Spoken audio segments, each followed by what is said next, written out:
Greetings, flesh wound horror freaks, and welcome to a brand new episode of Flesh Wound Horror. I am Daniel Shine, joined by producer Todd Loya. What's up? And Pugs Dread. Namaste. What's up, guys? Nothing much. I'm a little upset because Pugs posted a big spoiler on some wrestling business, but I'll live with it. For me, also. I know. Well, that's Dan logic. He spoiled something. I got it spoiled for me. I'm going to spoil it for him. I offered not to say anything. One of you said, "Say it." That was the Hillary Swank of wrestling spoilers, though. By the way, just so it's. This is actual spoiler. I don't consider it a spoiler. So you're all good. But anyways, so we're here tonight to talk about the brand new Shudder series, limited series. Well, I guess that's to be determined, I suppose, because they do. So from what I understand, it's a anthology series. So next season may not have anything to do with the stories that were told in this one. Oh, okay. So they've confirmed. All right, they confirmed that I don't know if they're going to give us a second season, but they're going to treat it like American Horror Story if they do. Oh, nice. Okay. So yes, this is actually an Australian series, which I know we're a big fan of Aussie film here. And let's see. It's called DEADHOUSE Dark. And in this, in 6 interconnected short tales of terror, a woman receives a mystery box from the dark web. Each item within will gradually reveal a dark and troubling truth. All right, so there are 6 of these, and they run between 11 and 15 minutes, from what I recall. Average about 13. That's where I. Yeah. So let's see. Well, we kick it off with Halloween, which this one, Halloween night, 2 young girls encounter a bloody and deserted car crash with a horrifying secret. So this one, all kind of POV in the car. The girls are, kind of fighting about typical teenage girl kind of stuff. So I'm assuming Dan was trying to stab his ears the whole time. No, they weren't annoying. I don't think teenage girls are as annoying in Australia as they are here. Oh, yeah. Well, that I'm not even arguing with the your accent. Yeah, maybe. I don't know. They could have talked shit on your hat, and you would have heard it with the accents. You would have been like, "No, you're right." They appreciate good hats in Australia. Mick Taylor? Yeah, right. They know to immediately run. Mick Taylor would be cool. We'd have some beers. We'd be cool. Me and Mick. Dan Creek, sure. That needs to be a shirt now. Dan Creek. That's happening. Not to be confused with Dawson's. We can make that work too. I don't know. Nobody's mistaking me for James Vanderbeek. Maybe now. I don't know. I haven't seen him in a while. Maybe I am close now. I have no idea. You're more likely to get recognized as Pacey, I think. I don't get that reference, so I'll just say "fuck you, Todd." No, that was even that though was, Joshua, whatever. That's his friend. Yeah, the filmmaker. I know the actor. Yeah, the one from Urban Legend. Yeah. Okay, I definitely don't think I'd look like Joshua Jackson. No, maybe. I don't know. But okay. Cool. But I could look like Vanderbeek. I haven't seen him in years. I've seen him more. That's why I went with Pacey, because I haven't seen him forever. Right. I think he popped it. No, I don't remember. I can't believe you fucking watched Dawson's. Oh, I didn't. I saw one episode. Was it the Halloween episode? The one Kevin Williamson directed, yeah. And the Murder Dolls were there, which is my buddy Wednesday 13. Okay. I don't remember. That was years ago. That's the only episode I ever watched. Because what was it on UPN? They pumped the shit out of it from the director of Scream. I was gonna say, because you're older than me, so I was like, that show is kind of my generation, and I never watched it, so that would have surprised me. I only know like stuff from it because my wife watched it. So how convenient. No, this was before, but she talked about it. Honestly, though, he's the main character. Dawson was a horror fan, so I think you're fine. Wow, I didn't know that. Well, now I know you're tuned in to hear Deadhouse Dark. We're here talking about Dawson's Creek. So, what say you? Hey. Surprise! We're doing the swerve. We're switching it up. Yes. Coming soon to Flesh Wound After Dark, we will be reviewing the gay parody Dawson's Crack. All right, on that note. Dan Solo show. I stole that joke from somebody, and I'm not sure who it was, so if I stole it from you, my bad. I like the Dan Solo show idea on that one. Patreon exclusive. All right. So first one was Halloween. Yeah, I read the description. I think it's called Dash Cam, and then it gives a Halloween date, right? Yeah, I there's a couple different names I've read. I've seen Halloween Night, Dash Cam. It's Halloween. Well, yeah. On Shudder, it's Halloween. Yeah, that's what I mean. But the actual episode title, I believe, says Dash Cam 13 and then the date. Oh, okay. So yeah, this is like kind of POV from the car. Simple story, but I liked it. I think it had some decent tension there. I was, as far as like the first episode goes, I was like, okay, I kind of like this. I'm hoping this not every one is going to be exactly like I see. I thought that was my first thought. Dan was probably like, I hope they're not all this style. Yeah, no, I definitely did. But I do have one. I want to wait to. Well, I'm going to go last. But I have one thing to see if you guys thought the same thing. So, what did you think, Pugs? I was intrigued at the beginning. I don't really give a shit where it landed, though. I'm like, oh, like I don't know. Seeing as many movies and hearing them or seeing many stories that we do, I'm like, oh, I wonder if it's going to be one of those. And for like, I don't know how I called it, but I called it because like they don't really telegraph it, but like you just get a feeling. Oh, that's probably them. Okay, whatever. But yeah, I wish I liked it more, but it's not bad. And also, it's fucking like 10 minutes or so. Like I'm not killing that much of my time. So I think it's decent, but I'm not in love with it or anything. Kept making me think of Dead End, the Lin Shaye Ray Weiss movie that I love so much. That's what I was one of the. It's a Christmas movie. We'll talk about it this year. Sure. Dude, if you haven't seen it, watch it. Yeah. Oh no, I said I'd rather watch that. Oh, okay. Yeah. But yeah, no, that's definitely the vibe I was getting. But that's not the thing. Why do these women, why do these girls have a dash cam? They aren't cops. When you're in a foreign country, they all do. If you notice, I think it's because like a lot of these places don't have speed limits. So like in order to see who caused the car accident, that's so it's not uncommon for them to have dash cams. Oh, okay. I learned something new today. So I'll there we go. Yeah, I did like this episode or this entry of the series. I wish it ended stronger. I mean, like, I don't know I don't think I called it. I just was like, oh, that's what we're doing. But I liked the story, and like the girls weren't annoying, Dan pointed out. I thought it was a solid start. I was interested to see where we went from that first episode. Yeah, no, absolutely. And all right, let's see episode 2. See if it improves. This one is called No Pain, No Gain, and this follows a competitive runner who is desperate to win at any cost and seeks advice from a very sinister source. All right, so I really like this one. This was like, all right, these are not all going to be exactly the same style as the opener, which again, I didn't hate the open. It was fine. But I really like this one quite a bit.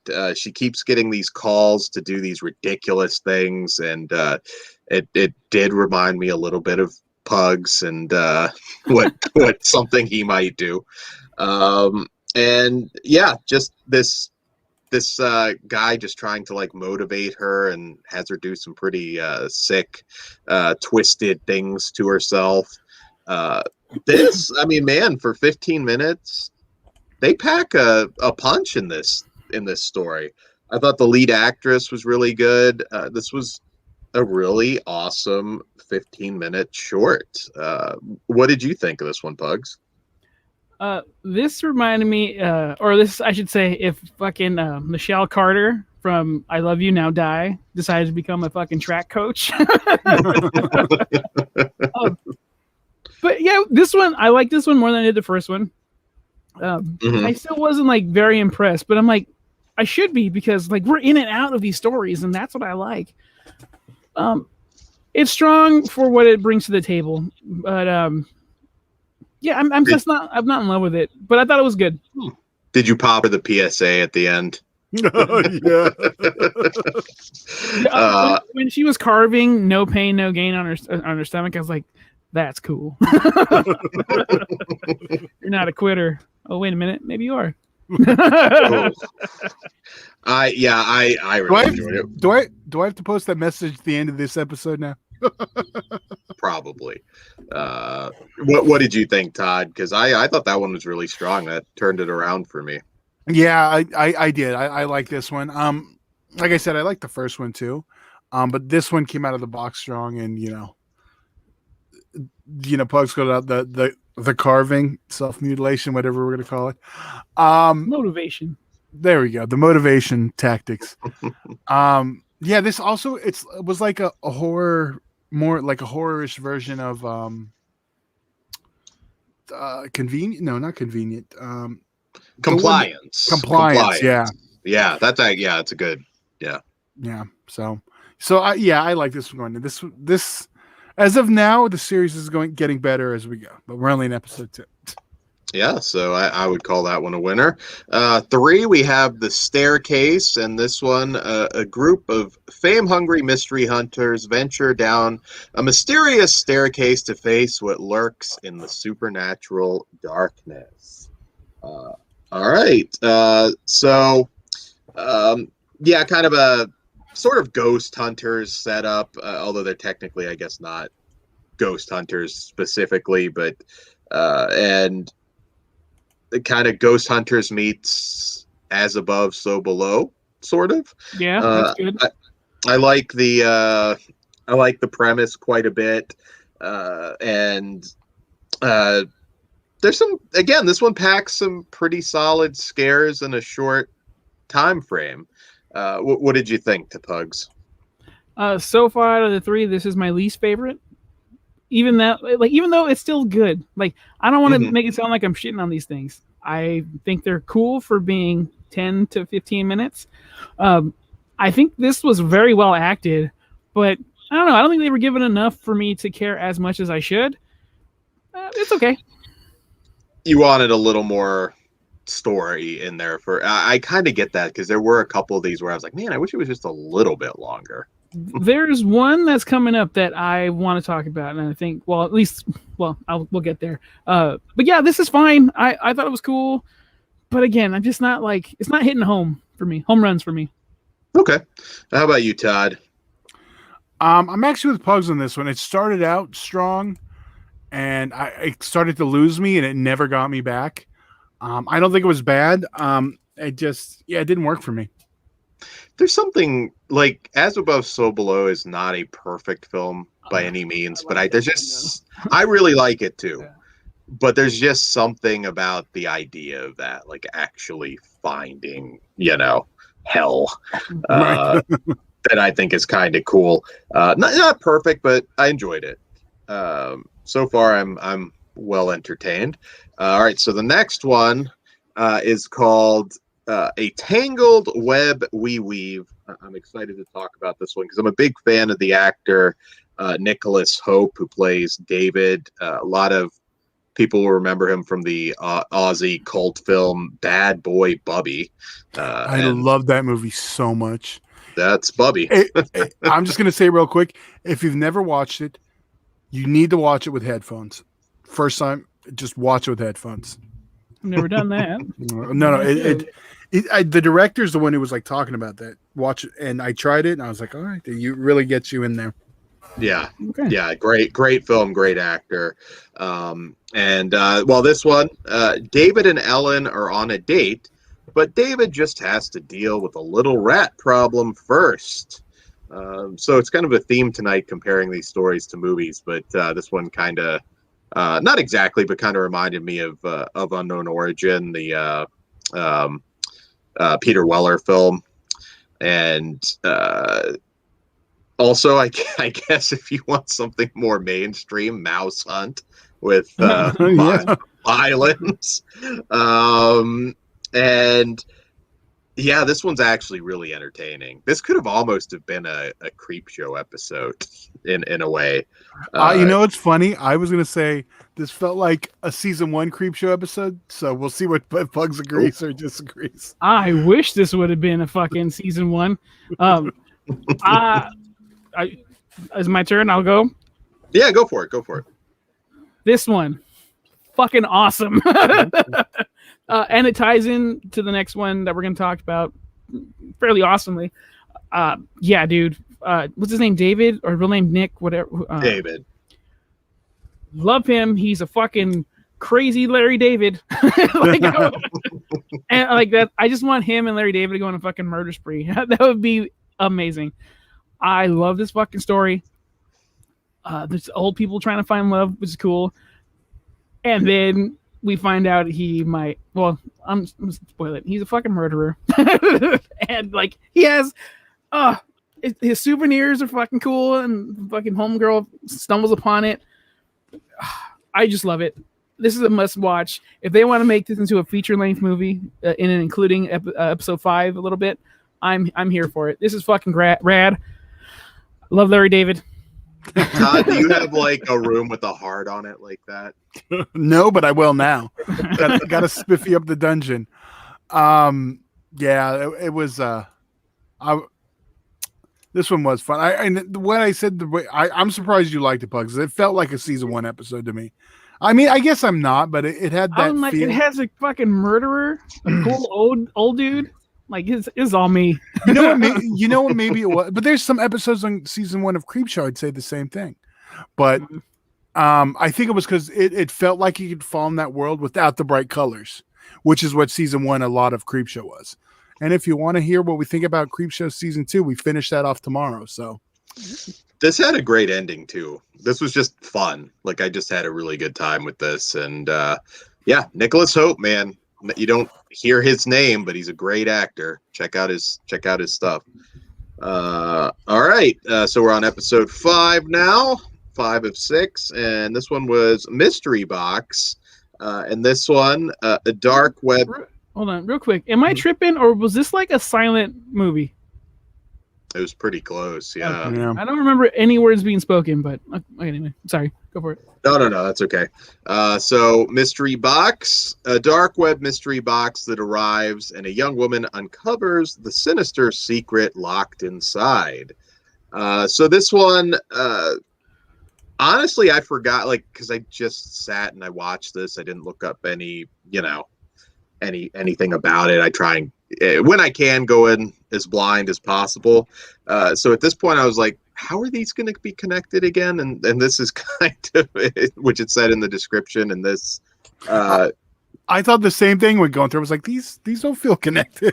Yeah, I was like, wait, are they all supposed to be connected? Because I don't think they are. But these two, 4 and 5, are for goddamn sure are, and even some of 6, I think. Don't we see the pictures? Yeah. Yes. So. Yes, this one shows, but then that's weird because this one almost felt like it should have been last. Right. So yeah, it's a little strange. I'm kind of curious to hear more about this project. So yeah, this kind of daughter in distress, looking for her mom, trying to get her to come home, and I don't want to say a whole lot about this one, but again, moody, well acted. Like you had said, it's not silent, but it's close to silent. She spoke words? I don't remember speaking on the phone to her mom. Oh, okay. Yeah. Oh, okay. And that wasn't a recording. Like she wasn't listening back. She actually spoke. I'd have to go back and confirm it, but I believe so. Well either. I just remember going, this is a long time without any dialogue, but I am not bored. No, because like I said, I was just like, how the fuck is this? I mean, I was like, well, maybe the last episode will connect it, but yeah, no, I enjoyed it. I enjoyed this one. The last few minutes of this episode connected to the episode 5 wonderfully, and I was like, yeah, it's happening. So like these 2 episodes in particular are my favorite of the season. I'll just spoil that right now. I thought this was great. Like it was minded. It's like a silent movie for the most part, but like I was just drawn in, and I think maybe the lack of dialogue helped me like get in my zone. But once that reveal happened, I was like, "Fuck yes to all of this." Yeah, so definitely don't watch them out of order. I was almost at that point where I was like, well, you don't, if there were some turds in the punch bowl, I would have said you could skip a few of these, but no, you don't want to. Todd, what did you think of Mystery Box? Or do we? We still got one left. Yeah, I'm with you guys. This is the second half of the best episode of this whole thing. Yeah, I mean, you guys nailed it. I mean, this one's they're the two standouts. I mean, so maybe if more would have been connected, like obviously connected, it would have, helped jump out. But absolutely. Yeah. Once I saw 4 and 5, I'm like, let's see if 6 can bring it home. Like, I'm fucking in now. Let's find out, Dan. All right, so our last one, 6, is My Empire of Dirt. Fucking metal 9 Inch Nails quote, and it's a Bible quote too, but whatever. That's what the Johnny Cash, isn't it? I see. I was waiting for Dan to fuck it up. Don't let it. Johnny Cash. Sure, but Hurt Nope. is a 9 Inch Nails song, and Johnny Cash re-recorded it and made it better. I will admit that. Okay. And he gave it to him. He's like, "Yeah, Johnny Cash singing my song. This is fucking awesome." So, yeah. I was waiting for Dan if he was going to do it. That's why I was quiet. Dude, that's pretty common. I most rarely know like the music stuff like you do. So. But if I brought up Man in a Box, whose wrestling theme is that, Dan would be like, "Oh, right." Tommy Dreamer. No hesitation. All right. So My Empire of Dirt. This one, a deaf midwife is tasked with helping a sick woman ease into a peaceful goodbye despite being haunted by her past. All right. So I love just the look and the mood of this, the squalor that this woman is living in is just insane. It's very depressing episode, but really good. When she finds the room with like piss jars and tampon, all this like horrific shit. Oh god, yeah. Hardcore hoarders are a nightmare. I've known a couple that qualify for what you saw on that show they did years ago. Well, any hoarders out there that like our product, by all means, buy all the shit you want. Yes. Yes, keep it all. Keep it next to your piss jars. We're right. Good. And your pizza box. You can line them with your piss jars all weekend. Great. Just buy the merch. Very absorbent, I'll just say it. Yeah. Flashwoundfeatures.com, where you can find the link to our Teespring store. Well, if we're pivoting out early, I'm throwing the graphic up. Bam, there you go. There you go. There's some of the designs. So we'll pivot out again at the Mother's Day is getting really close. So if you want that ILF shirt, get the ILF shirt. Time sensitive. Yeah. All right. Yeah. So this drew me in right away, and it's a very scary episode too. Just some of those brief, like little glimpses of the threat. I thought were really effective and well done. I had a blast. Again, less than 15 minutes, and I thought they did an amazing job with this. I really liked the atmosphere and just the hellish nightmare world that this lady was living in. What did you think, Pugs? As strong as this episode is, and as good as this episode is, I was still let down because of the last two. I wanted that more of what I had before. Mm-hmm. That takes nothing away from this. Dan is completely correct. It's creepy. It's fucking gross, and it's very depressing. Like very fucking sad. Like the makeup job they did on the sick lady. Oh my god, that's I just want to give her a hug and like help her fucking like not like Kevorkian style, but just like wipe her mouth and shit. Like, you need a break. It reminded me of an iconic Claire Higgins scene in Hellraiser 2. Also, there's a scene in there that I thought was pretty cool.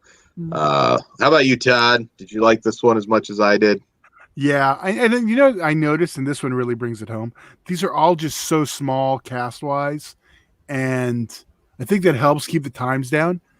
Mhm. But yeah, I still, placement wise, I get why it's a strong closer, but I kind of think the two connected should have been the ones. But yeah, this was another one, another standout, and I really did like it too. Wasn't there a photo of one of the murder victims in all that clutter and hoarding stuff? Yeah, I thought there was some in the last one too. I think that's like the only connection, like with the rest is there's some photos. Like, I want to know if fucking Larry David was texting that bitch to carve herself, because like he didn't sound like him on the phone, but you can get one of those Scream voice changers like Todd loves. No, Scream 3 voice changer. You gotta be specific. What's those screams in the background? Shut up and do what I say. All right, so let's go ahead and rate it overall. 0 to 5 stars as always. I'm going to give the whole product a 3.5.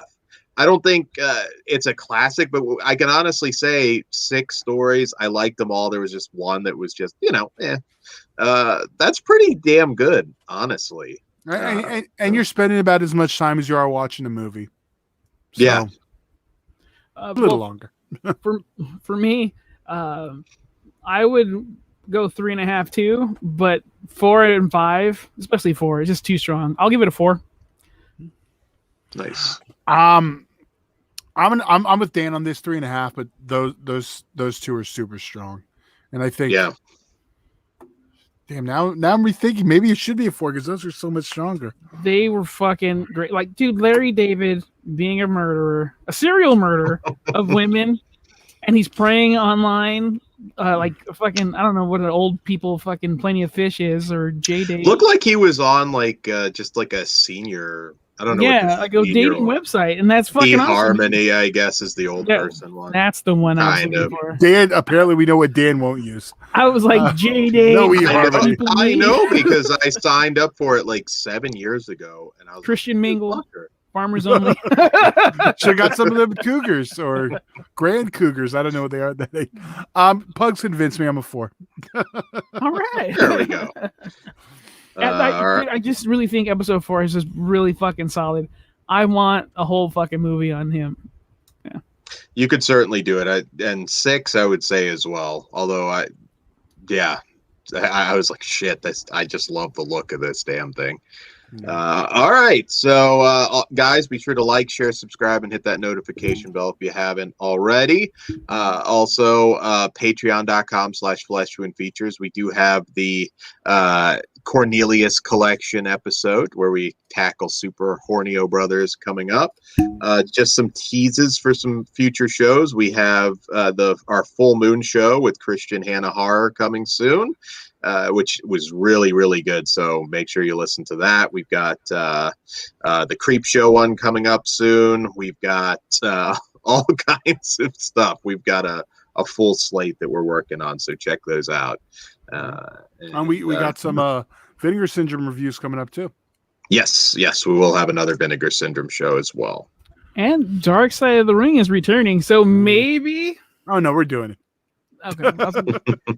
We're a Secret Society. Who does not want to talk about Brian Pillman? Ooh. Also, the A&E documentaries have been pretty good too, so we can probably talk some shit on that too. All right. Well, on that note, Guten Tag. Good night. Well, he got ahead of him. That's cool. You know, tell him good night, Todd. All right, I'll shine. And follow us across all the social media bullshits. Run all of them. Thank you for joining us, and I'll see you in Disneyland.